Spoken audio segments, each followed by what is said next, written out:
The glass walls of the Han Global headquarters didn't just reflect the skyline. They seemed to judge everyone who walked past them. It was a cathedral of cold light and expensive silence, a place where the air conditioner hummed at a frequency that felt like a constant, low-grade threat. In the center of the lobby, the marble floor was polished to such a mirror sheen that looking down felt like falling. This was a world of sharp edges, tailored Italian suits, and smiles that never quite reached the eyes. It was a place where weakness was the only sin that couldn't be forgiven, and status was the only currency that mattered. Nia stood behind the reception desk on the 42nd floor, her hands folded neatly on the polished granite surface. She was 27, with eyes that held a quiet, deep intelligence that most people here failed to notice because they were too busy looking at her shoes. Her shoes were sensible, comfortable, and 3 years old. In an office where the junior assistants wore red-bottomed heels that cost more than Nia's monthly rent, her footwear was a silent confession of her outsider status. She wasn't part of the inner circle, the golden clique of nepotism hires and Ivy League climbers who ruled the office social hierarchy. She was just the secretary. The black woman who organized the files, answered the phones, and absorbed the passive-aggressive sighs of the executives without complaint. She was invisible, a piece of office furniture that breathed. "Did you see what she brought for lunch again?" A voice whispered, sharp as a paper cut. It was Chloe, the senior executive assistant and self-appointed queen of the floor. She was standing by the espresso machine, leaning against the counter with a predatory grace, flanked by 2 giggling junior associates. Her voice wasn't loud, but it was pitched perfectly to carry across the quiet room. "Leftover stew. The whole break room smells like distinct choices." Nia didn't flinch.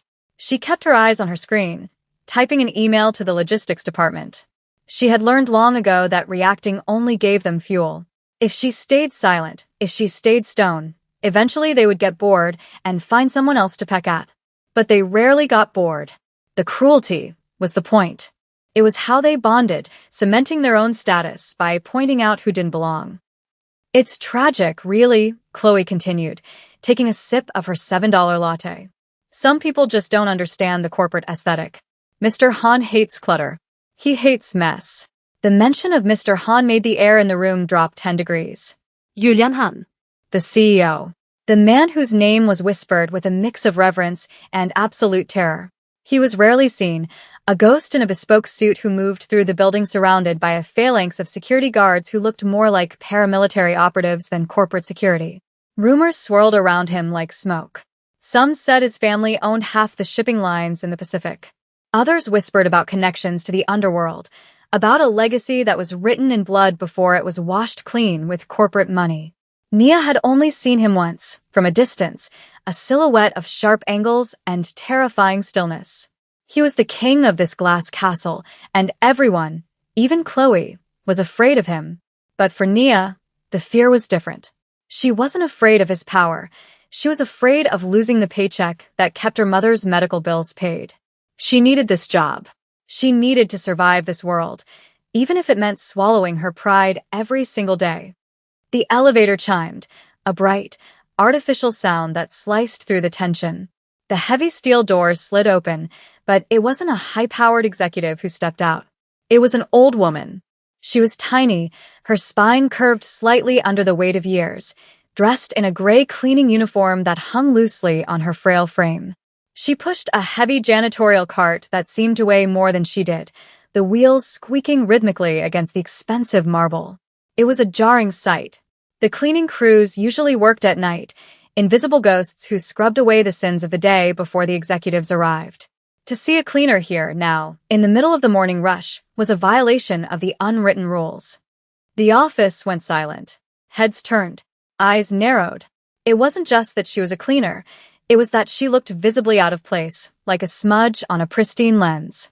She was Asian, elderly, her hair pulled back in a severe, graying bun, her face a map of deep wrinkles and weathering.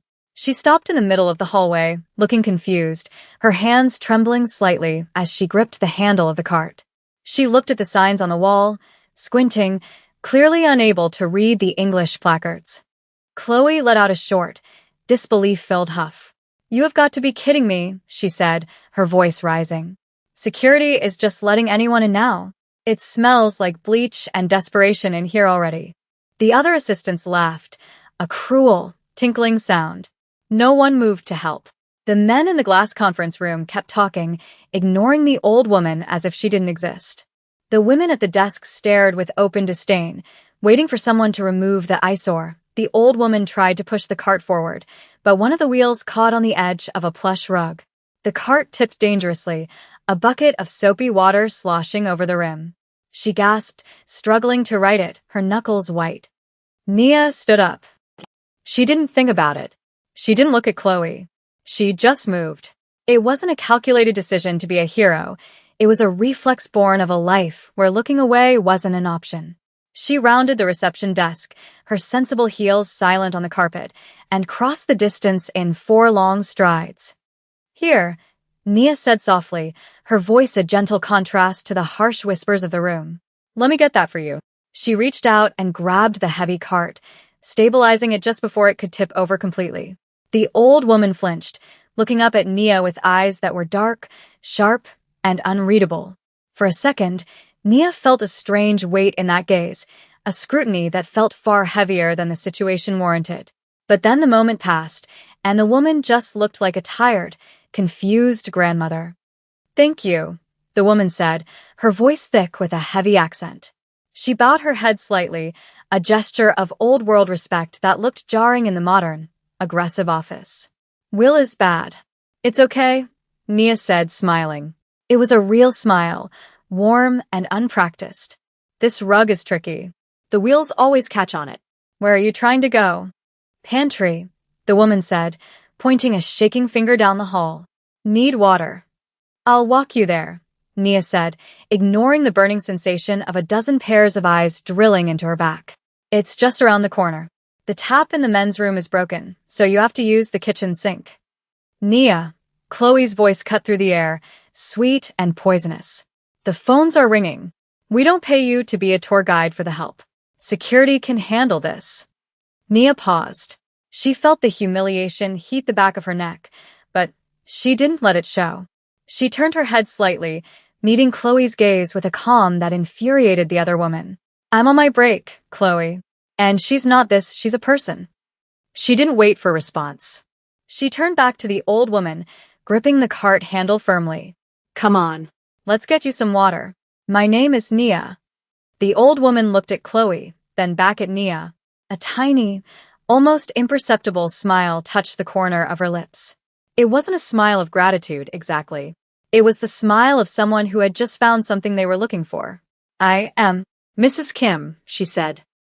As they walked away, the whispers erupted behind them, louder and more vicious than before. "Birds of a feather," someone muttered. "Trash helping trash," Nia heard it. She knew Mrs. Kim heard it too. But as they turned the corner, the old woman didn't look upset. She looked thoughtful. Her back straightened just a fraction, and the trembling in her hands seemed to vanish, as if it had never been there at all.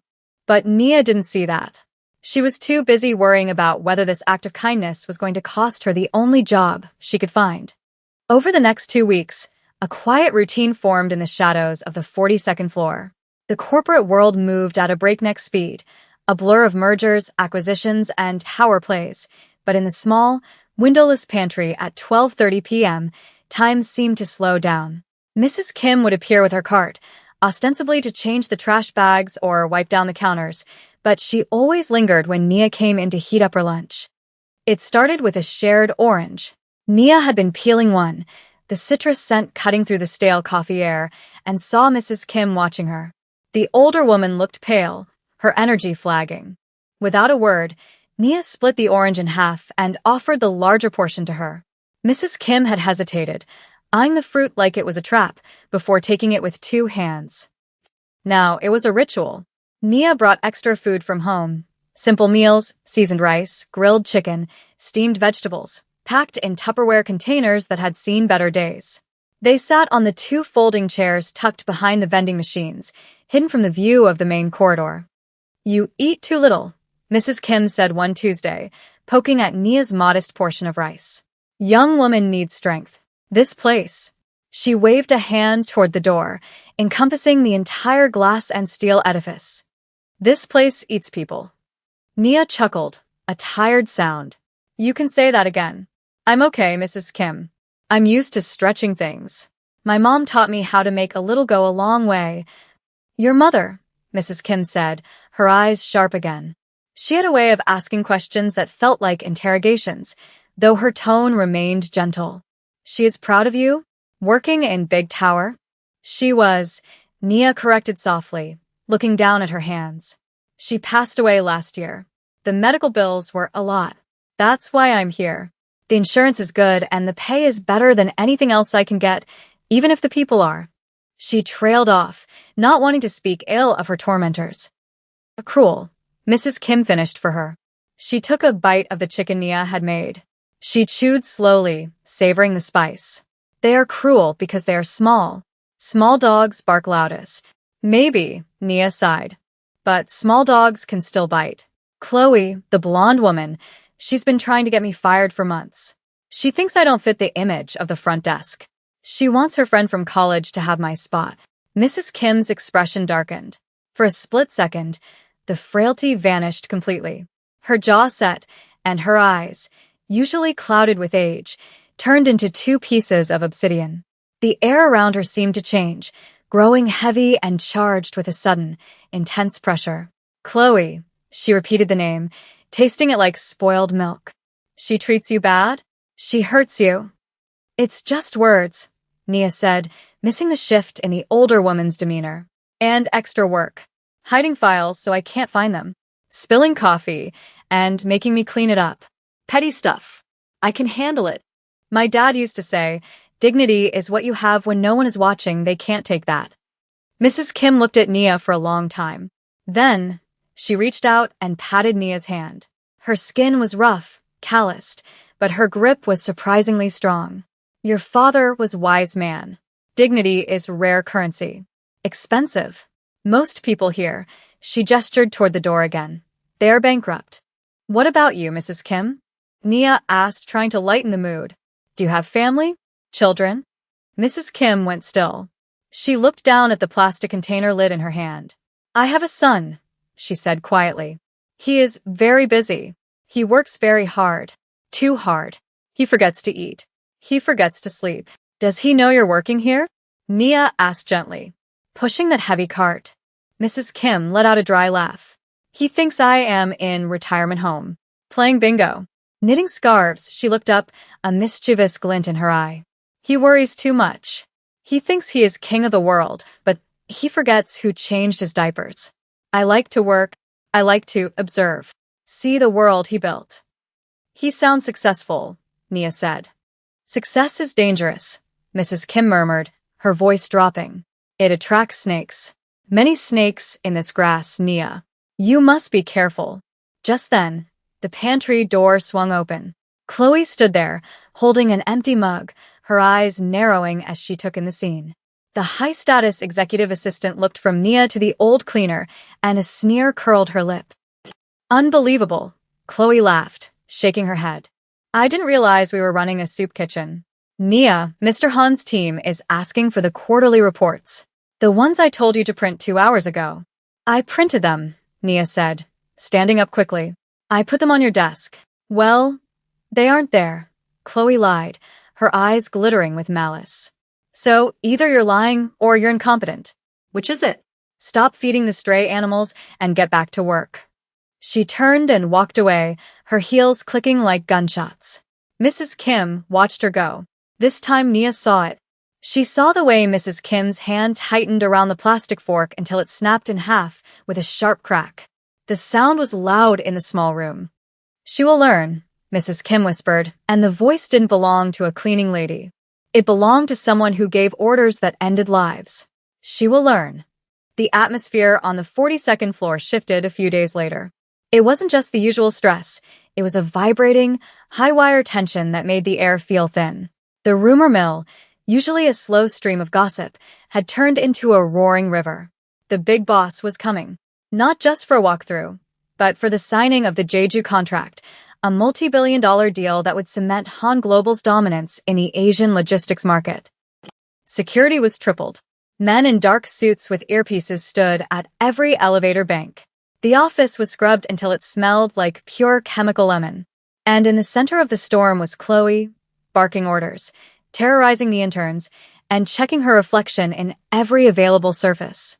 She was positioning herself to be the face that greeted the delegation, the perfect, polished gatekeeper.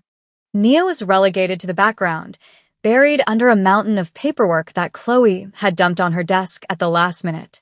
"Keep out of sight," Chloe had hissed that morning. "We need a specific look for the Korean delegation. Elegant, refined. Just stay in the copy room." It was humiliating, but Nia did the work. She collated the binders, checked the font sizes, and ensured every page was perfect. She was in the break room, frantically stapling the final packets, when Mrs. Kim rolled her cart in. The older woman looked more tired than usual, her face pale. "Big day," Mrs. Kim said, leaning on her mop. "Huge," Nia said, not looking up. "If this deal goes through, everyone gets a bonus. Well, everyone except the support staff, probably. But it's good for the company." "You work hard," Mrs. Kim observed. "Others talk."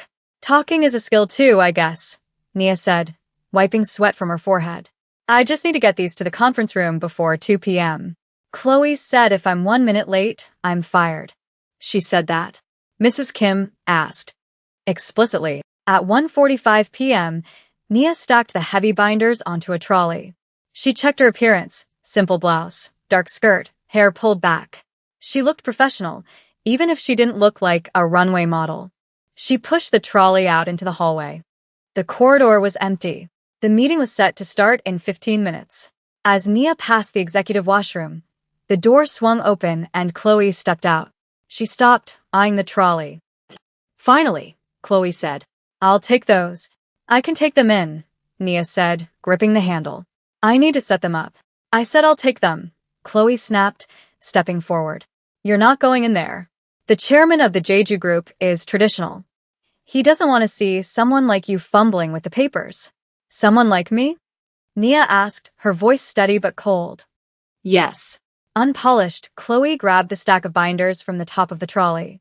But as she pulled, she deliberately twisted her wrist. The top 3 binders slid off the stack.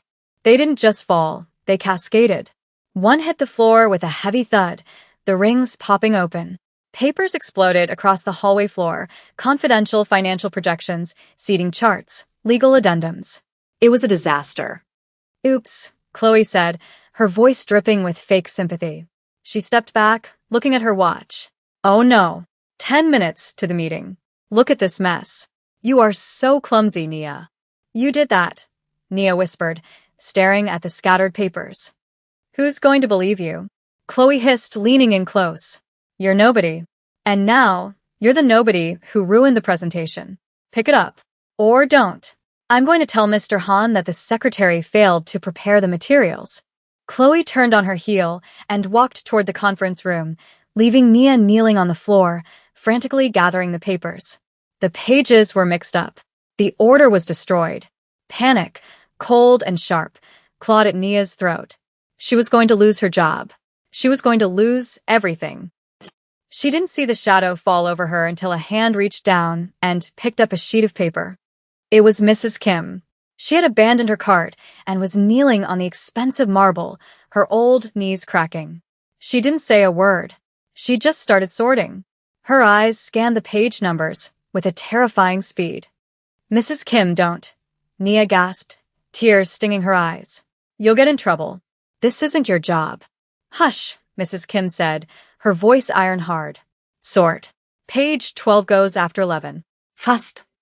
They worked in a blur of motion, the cleaner and the secretary, on their hands and knees in the hall of power. Mrs. Kim moved with a dexterity that belied her age, her hands flying. In 5 minutes, the binders were reassembled. They weren't perfect, but they were complete. "Go," Mrs. Kim said, helping Nia stand. She smoothed down Nia's skirt. "Head up. Shoulders back. You are not small. Walk like you own the room." Nia took a breath, nodded, and pushed the trolley toward the heavy oak doors of the boardroom. She didn't know that Mrs. Kim stayed in the hallway, watching her go, a look of profound, dangerous calculation on her face. Mrs. Kim reached into the pocket of her cleaning smock and pulled out a phone. It wasn't a cheap prepaid model. It was the latest satellite smartphone, sleek and black. She typed a single text message. Let them in. I am watching. The conference room was a theater of intimidation. The long mahogany table was occupied by 20 men. On one side, the Jeju delegation, stern-faced and silent. On the other, the Han global executives. At the head of the table sat a man Nia had only ever seen in magazines. Julian Han. He was younger than she expected, maybe in his early 30s, with a face that looked like it had been carved from cold marble. He wore a suit that cost more than Nia's entire education. He was reading a file, his expression utterly bored. Chloe was standing by his side, pouring water into his crystal glass. She looked up as Nia entered, her eyes widening in genuine shock. She had expected Nia to be outside, crying over a pile of ruined papers. I have the files, Mr. Han, Nia announced. Her voice shook slightly, but she remembered Mrs. Kim's words. Shoulders back. She walked to the table and began distributing the binders. Chloe intercepted her halfway. Give them to me, she hissed under her breath. I've got it, Nia said, sidestepping her.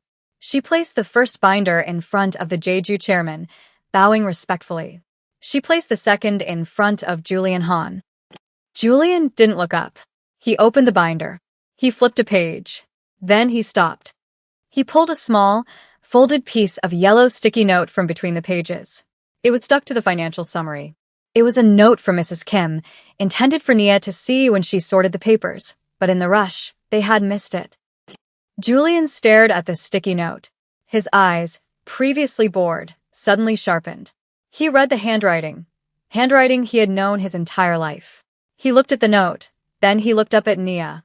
For the first time, the CEO really looked at her. Where did you get this? Julian asked. His voice was deep, quiet, and commanded absolute silence in the room. Chloe stepped forward quickly.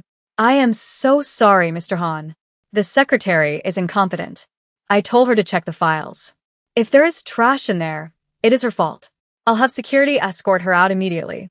I asked, Julian said, his eyes never leaving Nia's face, where you got this. Nia froze. She looked at the note in his hand. She recognized the jagged scrawl of the cleaning lady. If she said Mrs. Kim helped her, Mrs. Kim could get fired for touching confidential documents. Cleaners weren't allowed to handle executive files. Nia swallowed hard. It's mine, sir. I'm sorry. I was making notes. Chloe scoffed. She's lying. She probably dropped the files and scrambled to put them back together. She's clumsy and careless. Julian looked at Chloe. Then he looked back at the note. He slowly unfolded it. On the yellow paper, in Korean characters that only he and his mother used in their private letters, was a single phrase. She is the only one with a spine. Watch her. Julian closed the binder. The room held its breath. Chloe, Julian said softly. Yes, Mr. Han? Chloe beamed, expecting the order to fire Nia. Bring me the cleaning woman, Julian said. The room went dead silent. The what? Chloe stammered. The cleaning woman, Julian repeated, his voice dropping an octave, becoming a physical weight in the room. The one who works this floor. Bring her in. Now. The minutes that followed were excruciating. Nia stood by the wall, her heart hammering against her ribs. She was terrified. She had just doomed Mrs. Kim. Had the note been an insult? Had she ruined everything? The door opened. 2 security guards escorted Mrs. Kim into the room. She still wore her gray uniform, holding a rag in her hand. She looked small, frail, and entirely unimpressed by the billionaires sitting around her. Chloe let out a sharp, derisive laugh. This is her, Mr. Han. The one who wanders around bothering the staff. I've been meaning to have her reassigned. Julian Han stood up. The sound of his chair scraping back was loud. He walked around the massive table. He didn't walk toward Nia. He didn't walk toward the Jeju delegation. He walked straight to the old woman in the dirty uniform. He stopped in front of her. The tension was unbearable. Chloe looked confused. Nia held her breath. Julian Han, the most feared man in the city, the man who dissolved companies with a signature, slowly sank to his knees. He bowed his head, lowering himself until his forehead almost touched the floor at the cleaner's feet. "Mother," Julian said, his voice cracking with a mixture of respect and fear. "I didn't know you were here." The silence that followed was absolute. It was a vacuum. Chloe's face went slack, her skin draining of color so fast she looked like a corpse. The Jeju chairman stood up, bowing deeply to the cleaning lady. Mrs. Kim, Madam Han, looked down at her son. She didn't tell him to rise. She reached out and patted his head, then looked up, her eyes locking onto Chloe like a missile target. "You have a nice office, Julian," she said, her voice clear and strong, shedding the accent she had faked for weeks. "But you have a rat problem." She pointed a calloused finger at Chloe. "She," Madam Han said, her voice turning to ice, "spilled the papers." She laughed when the cart fell. "She treats the people who serve you like dirt." Then she pointed at Nia. "And she," Madam Han's voice softened, filled with a warmth that stunned the room. "She is the only person in this entire building who offered a seat to a tired old woman." Madam Han looked at Nia, her eyes twinkling. "I told you, Nia, success attracts snakes. But sometimes it attracts lions too." Julian stood up. He turned to look at Chloe. His face was a mask of terrifying calm. "Security," he said. "Yes, sir." The guard stepped forward. "Escort this woman out," Julian said, gesturing to Chloe. "She is banned from all Han Global properties. Effective immediately." But Chloe gasped, tears springing to her eyes. "Mr. Han, please. I didn't know. She was just a cleaner." "That," Julian said, his voice cold as death, "is exactly the problem." As Chloe was dragged out, sobbing, the room remained frozen. Julian turned to Nia. He walked over to her, closing the distance. He looked at the secretary, who had been invisible for 3 years. "My mother," Julian said, "is a very difficult woman to please. She hates everyone." Nia stared at him, unable to speak. "If she says you have a spine," Julian said, a ghost of a smile touching his lips, "then I believe her." He extended a hand. "I think you're in the wrong job, Nia. We don't need you answering phones anymore." Madam Han stepped forward, linking her arm through Nia's. "No," she corrected her son. "She is my friend first. Business second. Now, Julian, get us some real food. The cafeteria here is garbage." Nia looked from the son to the mother, the reality of the moment crashing over her. The game had changed.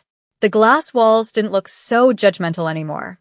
They looked like they were finally letting the light in. The transition from the reception desk to the executive suite wasn't a promotion. It was a transplantation into a different atmosphere entirely.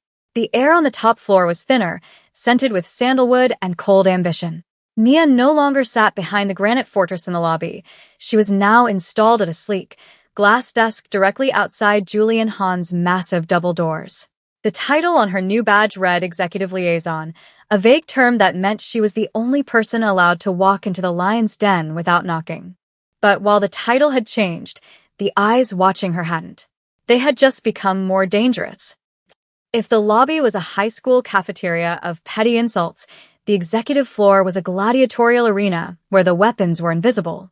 The remaining members of Chloe's clique, now leaderless but twice as venomous, watched Nia with the predatory patience of sharks circling a shipwreck. They didn't whisper about her shoes anymore. Now, the rumors were darker, heavier. They whispered that she was a fixer for the Han family's dirtier secrets, or worse, a temporary amusement for a bored king.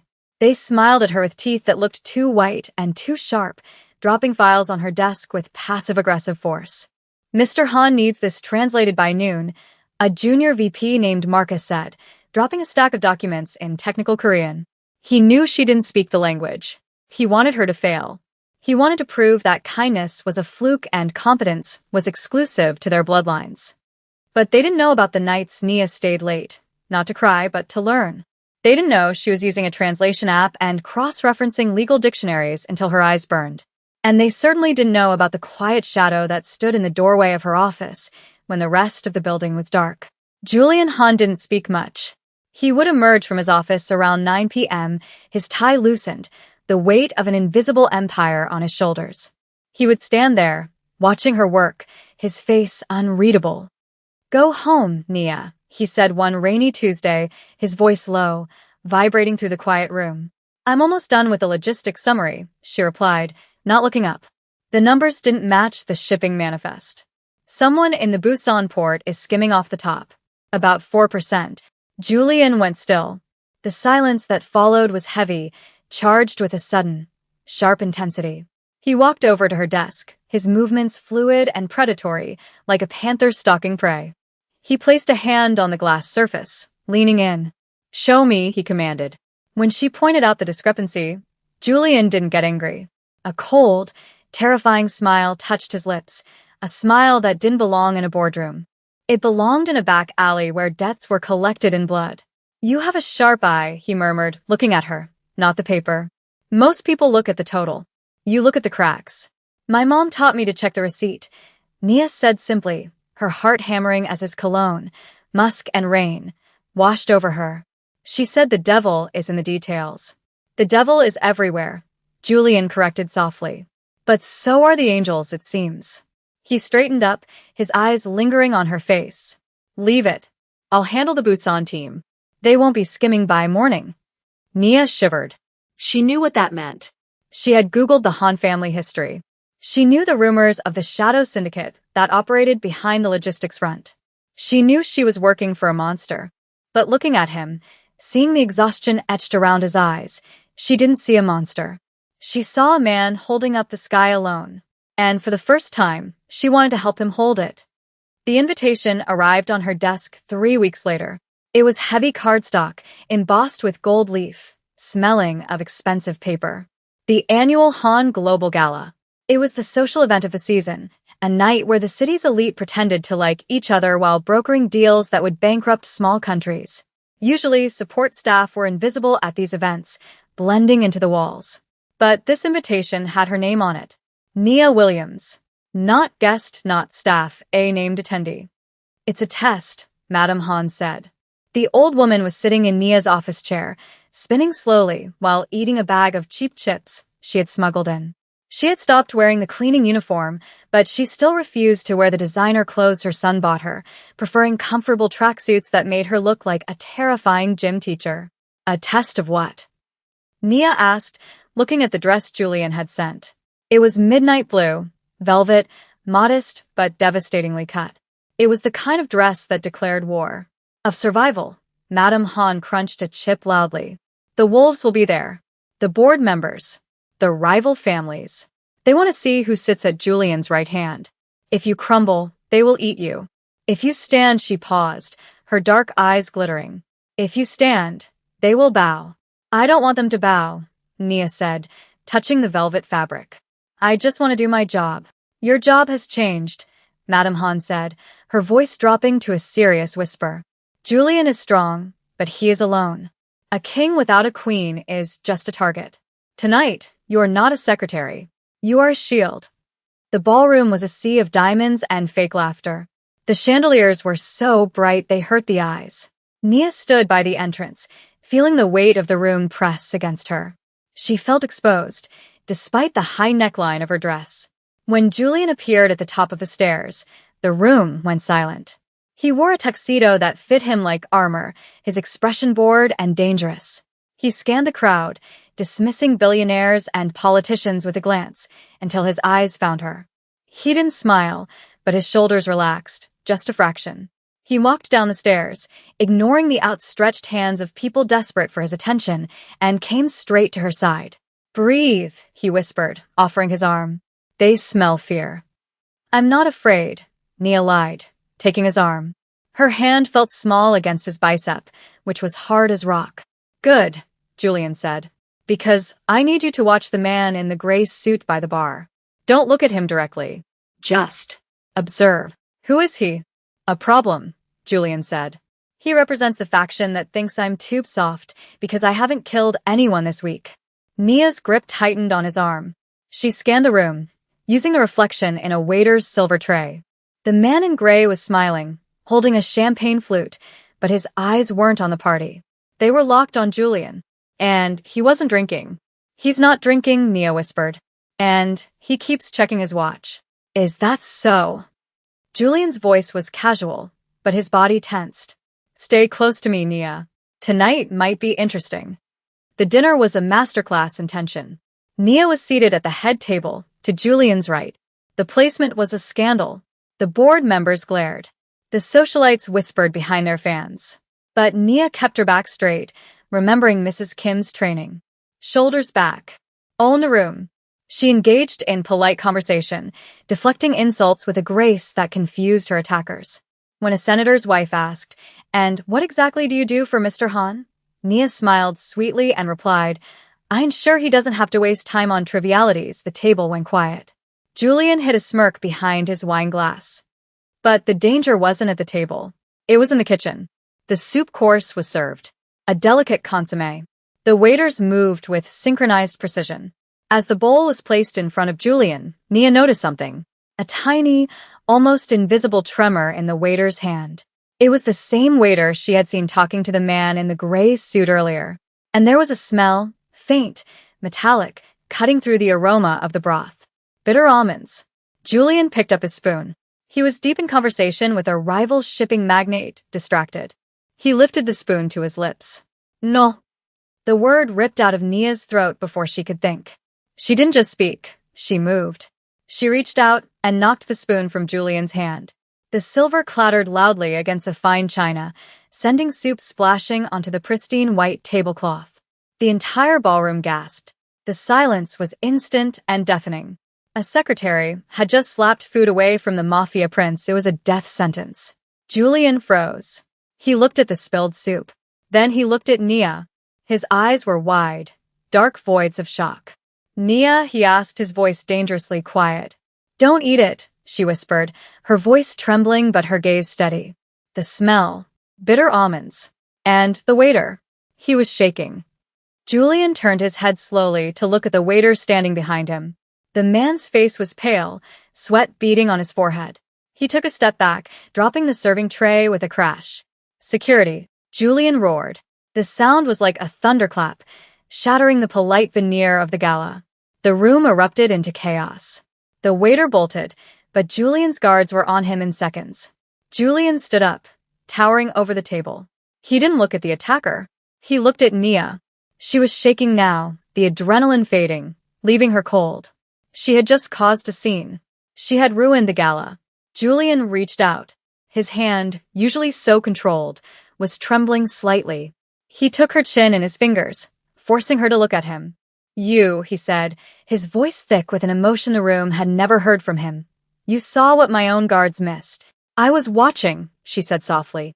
"Like you asked." The drive back to the penthouse was silent, but it wasn't the silence of distance.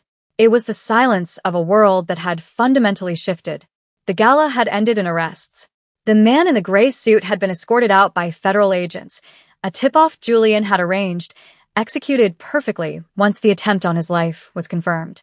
The soft CEO had just purged his enemies in one stroke, but he hadn't done it alone. They arrived at his private residence, a fortress in the sky overlooking the glittering city. Julian poured 2 drinks. His hands were steady now. He handed a glass of amber liquid to Nia. "You saved my life," he said. He wasn't looking at the view. He was looking at her. "I just reacted," Nia said, taking the glass. "I couldn't let them hurt you." "Why?" Julian asked. He took a step closer. The air between them crackled. "You know who I am. You know what I am. People like me. We don't get saved. We get removed." "I don't care about the rumors," Nia said. She set the glass down. She was tired of the dancing, tired of the fear. "I know the man who buys his mother spicy chips because she hates the cafeteria food. I know the man who works in the dark so his employees can have lights in their homes. You're not a monster, Julian. You're just lonely." Julian looked as if she had slapped him. Her words stripped away the armor he had worn since he was a child. He closed the distance between them. He reached out, tracing the line of her jaw with his thumb. "You are dangerous, Nia Williams," he whispered. "More dangerous than any assassin." "Why?" "Because," he leaned in, his forehead resting against hers, "you make me want to be the man you think I am." He kissed her. It wasn't a tentative movie screen kiss. It was desperate, consuming. It was the taste of whiskey and survival. It was a promise made in the dark, a sealing of a pact between the king of the underworld and the woman who had walked into the fire to pull him out. 6 months later, the Han Global headquarters was different. The air was still expensive, the glass still imposing, but the fear was gone. The snakes had been rooted out, fired, or prosecuted. The logistics department ran, with efficient transparency. And in the lobby, the receptionists were allowed to wear sneakers if they wanted to. The elevator to the 42nd floor chimed. Madame Han stepped out, pushing a stroller. She wasn't cleaning anymore. She was now the terrifyingly effective director of internal audit, a role she performed with glee, but today she was on grandmother duty. Even though there was no baby yet, she was just practicing with a doll to pressure her son. She walked past the new executive liaison, a young man terrified of her, and kicked open the double doors to the CEO's office. Julian, the flowers for the altar must be orchids, not roses. Roses are cliché, she shouted. Julian was standing by the window. He turned, smiling. He looked lighter, younger. We already discussed this, Mother. Nia wants lilies. Nia has terrible taste in flowers. Excellent taste in men, but terrible in flowers, Madame Han grumbled, sitting on the sofa. The side door opened. Nia walked in. She wasn't wearing a secretary's skirt. She was wearing a white power suit that glowed in the morning sun. On her finger, a diamond the size of a small planet caught the light. It wasn't just a ring. It was a declaration. I heard that, Nia said, smiling. She walked over to Julian, who immediately reached for her hand, as if he needed the physical contact to ground himself. Mother thinks lilies are common, Julian said, kissing Nia's knuckles. Mother thinks anything less than gold-plated peonies is common, Nia teased. She looked at Julian, her eyes full of a quiet, unshakable love. They had won. It hadn't been easy. The press had scrutinized them. The board had fought them. But the combination of Julian's ruthless strategy and Nia's unassailable moral standing had been unstoppable. The Black Secretary and the Mafia Prince had become the power couple the city couldn't stop watching. Julian pulled her close, wrapping his arms around her waist. He looked over her shoulder at the city's skyline, his city. Let them talk, Julian whispered into her hair. We have work to do. And a wedding to plan, Nia reminded him. And lunch, Madame Han interjected. I brought stew. Spicy. Nia laughed, the sound ringing clear and bright in the room that used to be a tomb of silence. She looked at the man who had burned the world for her, and the mother who had tested her soul and found it worthy. Okay, Nia said, leaning into the embrace of her husband-to-be. Lunch first. Then. We rule the world.